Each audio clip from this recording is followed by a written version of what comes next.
Assalamualaikum warahmatullahi wabarakatuh. Selamat siang, selamat pagi, selamat malam untuk kita semua. Saya harap kita semua tetap sehat-sehat saja. Saya sebagai perwakilan akan mempresentasikan pengembangan model magnetic separator conveyor belt. Inilah nama-nama anggota kelompok 6, yaitu ada Audia, Aisyah, Putri, Maulidia, Jian, Cliff, saya sendiri, Kaila, Nadira, Bintang, dan Salsa.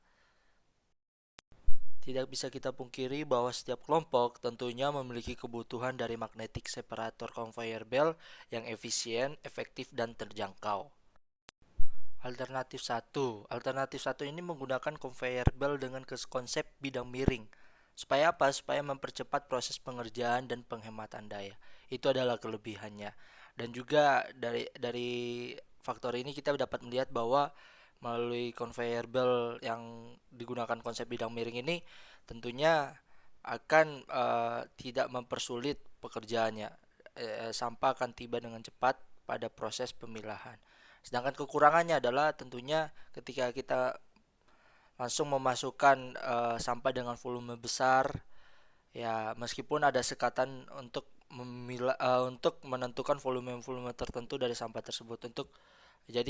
Volume dapat diartikan bahwa volume dari sampah itu tidak jatuh, tidak dimasukkan dengan keseluruhan. Tapi karena bidang miring, kemungkinan besar sampahnya akan berceceran. Tapi kami akan semaksimal mungkin membuat sampah itu tidak berceceran. Itulah kekurangannya. Sedangkan untuk cara kerjanya, dari atas itu sampahnya akan dimasukkan dari atas, terus dia akan jalan mengikuti conveyor yang ada, yaitu conveyor bidang miring. Nah, di conveyor itu akan ada sekatan gitu satu-satu. Jadi sampahnya tidak akan langsung masuk dengan volume yang banyak, tapi dia akan masuk sedikit-sedikit dan terpisah menurut volume dari setiap sekatan. Nah, sampah yang akan berjalan pada ujung conveyor akan terdapat magnet yang akan membawa sampah gitu. Jadi magnet yang ada akan membawa sampah yang logam dan akan terlepas ketika magnet itu sampai batasnya. Jadi magnetnya tuh tidak sepenuhnya satu lingkaran, dia akan terlepas. Dan sedangkan yang non logam dia akan langsung jatuh pada tempat sampah yang pertama. Yang non logam akan jatuh ke tempat sampah yang pertama, sedangkan logam akan jatuh pada tempat sampah yang kedua. Itulah alternatif pertama. Alternatif model kedua, ada dua jenis conveyor belt. Jadi, yang pertama ada conveyor belt biasa dan ada conveyor belt dengan magnet atau magnetic separatornya. Magnetic separatornya diposisikan di atas conveyor belt pertama dan agak ke kanan sedikit. Cara kerjanya, sampah ini akan berjalan di conveyor belt biasa dan kemudian sampah logam akan dipilah atau ditarik oleh magnetic separator yang berada di atas dan berjalan di sepanjang magnetic separator tersebut hingga di ujung magnet tersebut sampah logam tersebut jatuh ke wadahnya. Di sisi lain, sampah non logam sama halnya dengan sampah logam akan tetap berjalan pada conveyor belt dan berakhir di ujung, kemudian jatuh di wadahnya. Matriks evaluasi alternatif berdasarkan kriteria evaluasi desain, berdasarkan efisiensinya, dari model kedua kurang efisien karena terdapat dua conveyor belt dan itu akan berpengaruh pada proses pembuatannya nanti atau proses pengoperasiannya. Nah, dari segi efektivitas, sebenarnya model ini tuh efektif dalam hal pengangkutan si logamnya karena magnetnya cukup besar dan kekuatannya juga cukup besar, sehingga logam-logam yang berada di sampah tersebut kemungkinan akan tertarik semuanya dan terpisah dari sampah non-logamnya.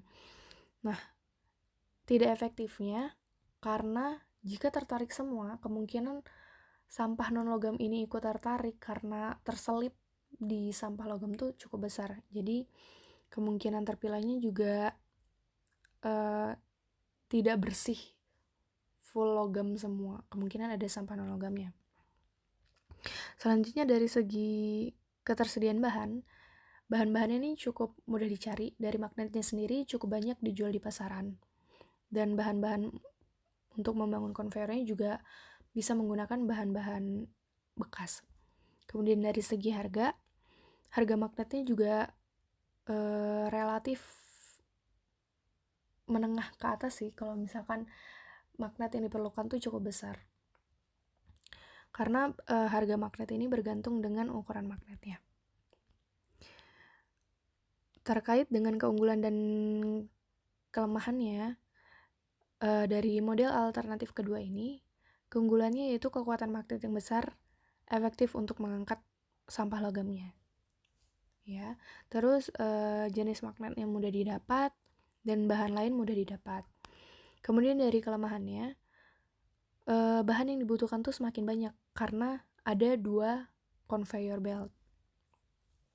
Dan daya yang dibutuhkan juga besar untuk mengoperasikan kedua-duanya.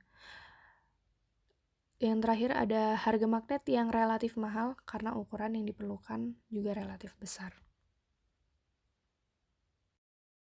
Ini untuk alternatif 3. Jadi alternatif 3 itu dia ada campuran sampah. Campuran sampahnya terdiri dari sampah logam dan sampah non-logam. Nah, dia dari corongnya kemudian masuk tuh kan kecampur semua. Nah, setelah itu dia melalui conveyor belt. Nah, setelah itu di ujung dari conveyor beltnya ada magnet yang menempel.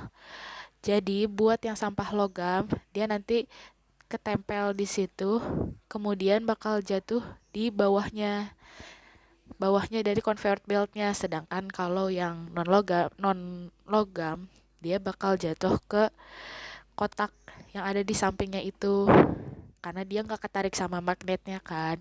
Cuma kelemahannya kalau untuk yang ini, ya kemungkinan yang sampah basah bisa aja kebawa ke bagian yang logam, buat sampah logam. Karena untuk yang ini dia nggak ada pengeringnya. Kemudian keunggulan dari yang alternatif 3. Keunggulannya dia itu dayanya tidak terlalu besar. Terus juga mempercepat proses pemilahan sampah, karena kalau dilihat dari yang 2 kan dia ada conveyor beltnya 2, terus kemudian yang conveyor beltnya harus narikin. Tapi kalau yang ini gak harus butuh 2 conveyor belt, cuma 1, tapi ujungnya dikasih magnet. Jadi nanti yang logam langsung nempel di bawahnya, jadi jauh lebih cepat. Dan biaya yang dipakai tidak terlalu besar karena itu tadi conveyor belt yang dipakainya cuma 1.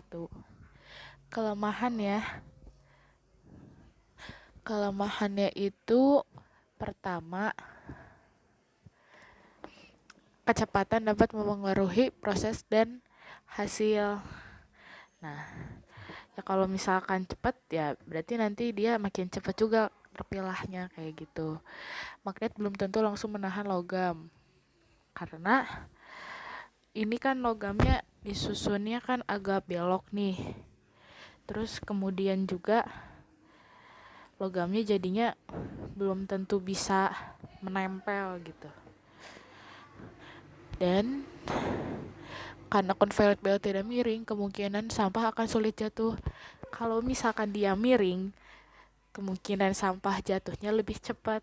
Tapi kalau misalkan lurus, dia nggak terlalu cepat, tapi justru jadi terlalu lama daripada kalau harus dimiringkan seperti itu.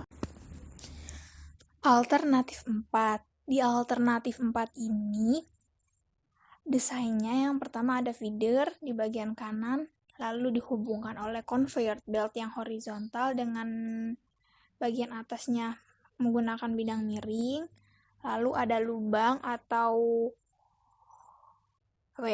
ruangan kecil buat masuknya sampah itu ke dalam drum tersebut. Nah, di dalam drum tersebut ada conveyor belt yang berbentuk lingkaran dan diisi oleh setengah kurang dari magnet di dalam conveyor drum tersebut. Nah, saat sampah masuk ke dalam drum, medan magnet tersebut akan menarik partikel besi atau partikel logam ke kulit drum. Dan saat drum berputar, ia akan membawa magnet tersebut melalui medan magnet stasioner. Bahan magnetik akan jatuh bebas dari cangkang drum tersebut dan ke tempat sampah non-logam. Sedangkan partikel magnetik akan dipegang atau akan terus melekat kuat di magnet tersebut sampai partikel tersebut dibawa keluar ke medan magnet dan akhirnya jatuh ke tempat logam atau tempat sampah untuk logam.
Akhirnya dari 5 pilihan alternatif yang dipilih adalah alternatif yang ke-1. Kenapa pilihnya yang ke-1? Karena pertama, conveyor belt-nya menggunakan konsep bidang miring supaya menghemat daya. Nah, kalau yang ini dia miring kan, jadi akhirnya sampahnya jauh lebih cepat jatuh. Nah, tapi karena ini juga modelnya sebenarnya mirip-mirip kayak yang alternatif 3. Cuma kalau yang alternatif 3 itu dia conveyor belt-nya lurus, jadi lama jatuh sampahnya kayak gitu. Terus kedua menggunakan conveyor belt-nya 1. Dengan menggunakan conveyor belt-nya 1, jadinya hemat, nggak banyak keluarin uang. Kipas kecil dipasang di bawah conveyor belt untuk memisahkan sampah kering dan basah. Dan ini juga yang membedakan antara satu dan yang ketiga. Kalau yang ketiga ini dia nggak ada pengeringnya, jadi makanya sampah basahnya kemungkinan bisa menempel dengan logam. Tapi kalau misalkan untuk yang alternatif yang nomor pertama, yang nomor 1, karena dia udah dipasang kipas kecil di bawah conveyornya, jadi sampah basahnya bisa lebih cepat kering. Jadi nanti ketika terpilah tuh bisa terpilah yang mana logam, yang mana non logam tuh bisa terpilah dengan baik. Kemudian juga mempercepat proses pengerjaan dan biaya yang dikeluarkan tidak terlalu besar. Oke, sampai begitu dulu presentasi kami mengenai pengembangan model magnetic separator conveyor belt. Kiranya apa yang kami sampaikan belum berkenan di hati Anda, boleh berkenan lah. Ya, semoga teman-teman yang menonton video ini boleh mendapatkan suatu pencerahan ya, dan juga semoga kalian tetap sehat dimanapun kalian berada, amin. Burung Irian, burung cendrawasih, cukup sekian dan terima kasih.